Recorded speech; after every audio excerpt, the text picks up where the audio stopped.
जय हिंद दोस्तों, कैसे हैं आप लोग। आई होप कि आप लोग बहुत अच्छे होंगे। तो फिर से मैं एक नया क्वेश्चन लेकर के आ गया हूं जो क्लास 10th के विद्यार्थियों के लिए बहुत महत्वपूर्ण साबित होने वाला है। तो आइए देखते हैं इस क्वेश्चन को।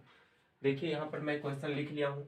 ऐसी दो संख्याएं ज्ञात कीजिए जिनका योग, ऐसी दो संख्या आपको निकालना है जिसको जोड़ने पर कितना प्राप्त होता है, 27 प्राप्त होता है। यानी कि दो गो ऐसा संख्या रहेगा जिसको जोड़िएगा तो कितना हो जाएगा, 27 हो जाएगा।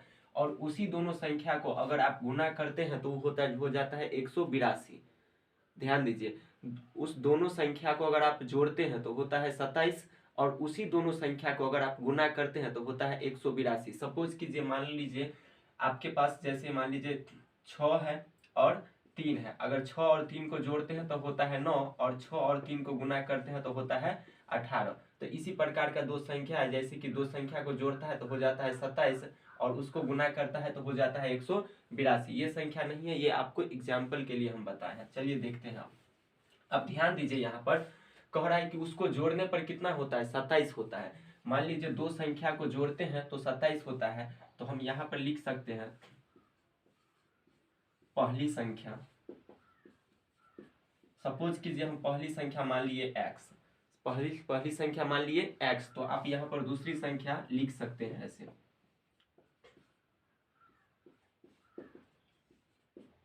देखिए पहली संख्या हम कितना मान लिए हैं, x मान लिए। दो गो संख्या को जोड़ता है तो 27 होता है, जिसमें से एक गो मान ली है x। अगर इस x को पहली संख्या को घटा लेंगे इस दोनों के जोड़ में से तो दूसरी संख्या ना बच जाएगा।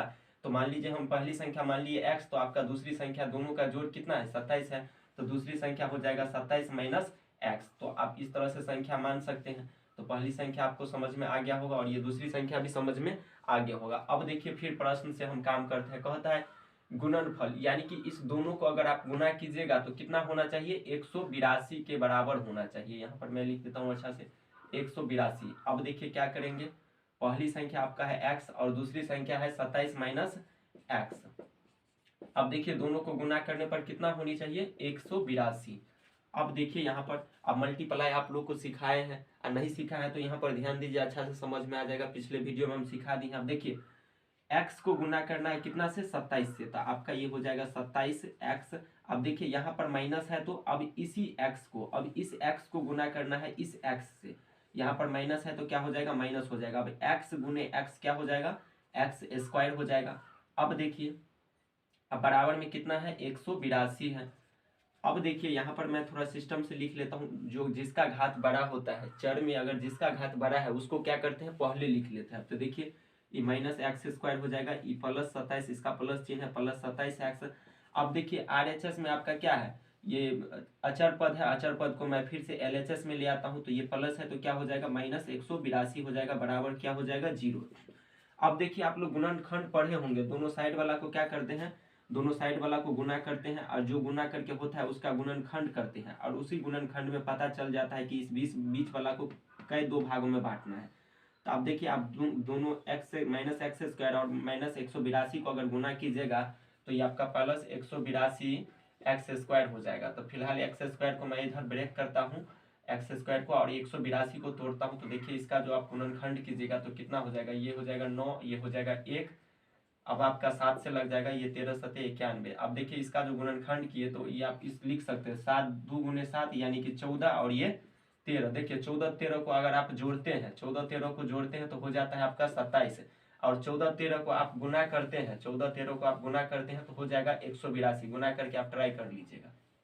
तो अब देखिए अगर मैं यहाँ पर माइनस 182, माइनस एक्स स्क्वायर है तो माइनस एक्स स्क्वायर, अगर देखिए यहाँ पर हम तोड़े कितना में, 14 और 13 में। तो देखिए यहाँ पर हम लिख सकते हैं 14x और जोड़ 13x, और ये बराबर माइनस 182। अब देखिए 14 13 को गुना कीजिएगा तो 182, और ये x और ये x क्या हो जाएगा, एक्स स्क्वायर हो जाएगा। तो फिर से आ गया ना ये लास्ट वाला, इस दोनों को गुना के योग के बराबर, ये दोनों को अगर गुना करते हैं तो इस दोनों के गुना के बराबर आ जाता है, और इस 14 13 को जोड़ते हैं तो 27x आ जाता है। आई होप कि आपको समझ में आ गया होगा। आप देखिए हम आगे प्रोसेस करते हैं। ये बराबर में 0 है तो 0, इस सबको मिटा देते हैं। अब देखिए क्या करना है, यहाँ पर आप कॉमन लेना है। इजी आप लोग 9th क्लास में ही सीख लिए होंगे इस टाइप का गुणनखंड। अब देखिए क्या करना है, यहाँ पर हम क्या करते हैं, कॉमन ले लेते हैं। यहाँ पर हम कॉमन लेते हैं माइनस एक्स। अब देखिए यहाँ पर आपका क्या आ गया, माइनस आ गया, उसके बाद एगो एक्स इधर आ गया तो एगो यहाँ पर ऐसे बच गया। आप देखिए प्लस माइनस क्या हो जाएगा, माइनस हो जाएगा। अब एक्स निकल गया है तो क्या बच गया यहाँ पर, 14 निकल गया। अब देखिए यहाँ पर आपका हो जाएगा 13। अब देखिए एक्स हम इधर ले लिए, ये 13 ले लिए तो क्या बच गया, एक्स ले लिया। अब देखिए प्लस माइनस क्या हो जाएगा, माइनस हो जाएगा। अब देखिए 182 में अगर आप कॉमन लेने का मतलब होता है भाग देना, यानी कि 182 है उसमें से 13 हम कॉमन लेते हैं तो देखिए 14 13 को गुना करते हैं तो होता है 182। अब देखिए इसमें से क्या कर लिए, 13 हम निकाल लिए, 13 निकाल लिए तो क्या बच गया यहाँ पर, सिर्फ 14 बच गया। तो यहाँ पर हम लिख देंगे सिर्फ 14, बराबर में 0 है तो 0, इधर मैं लिख लेता हूँ। अब देखिए इधर है माइनस एक्स तो यहाँ पर लिख लेता हूँ माइनस एक्स। अब ये प्लस 13 तो प्लस 13। अब देखिए दोनों ब्रैकेट में क्या है, कॉमन फैक्टर है, x माइनस 14 और ये x माइनस 14, तो दोनों में से एक कॉमन फैक्टर में एक सिर्फ एक ही निकालेंगे तो इधर मैं निकाल लूंगा x माइनस 14। अब देखिए अब क्या करेंगे, तो ये x माइनस एक्स प्लस 13 बराबर क्या हो जाएगा, 0 हो जाएगा। अब देखिए माइनस एक्स बराबर क्या हो जाएगा, ये प्लस 13 है इधर जाएगा तो क्या हो जाएगा, माइनस 13 हो जाएगा। अब देखिए इस माइनस कैंसिल हो गया तो एक एक्स का वैल्यू आपका आ गया यानी कि 13। अब देखिए यहाँ पर फिर से आ जाएगा x माइनस 14 बराबर क्या हो जाएगा, 0। अब ये x बराबर क्या हो जाएगा, ये प्लस माइनस 14 है इधर जाएगा तो प्लस 14 हो जाएगा। तो आप इसको इस तरह से आगे आपका संख्या, यानी कि पहली संख्या आप कितना माने थे, x माने थे तो ये आपका 13 हो जाएगा। अब दूसरी संख्या क्या माने थे, 27 माइनस एक्स, यानी कि 27 में से आप क्या कीजिएगा, x का वैल्यू जो 13 आया है उसको घटा दीजिएगा तो ये आपका 14 हो जाएगा। इस तरह से आपका जो संख्या कह रहा था निकालने के लिए तो 13 14 निकल गया। तो आई होप कि आपको ये क्वेश्चन अच्छा से समझ में आ गया होगा। तो फिर मिलते हैं हम अगले वीडियो में, तब तक के लिए जय हिंद।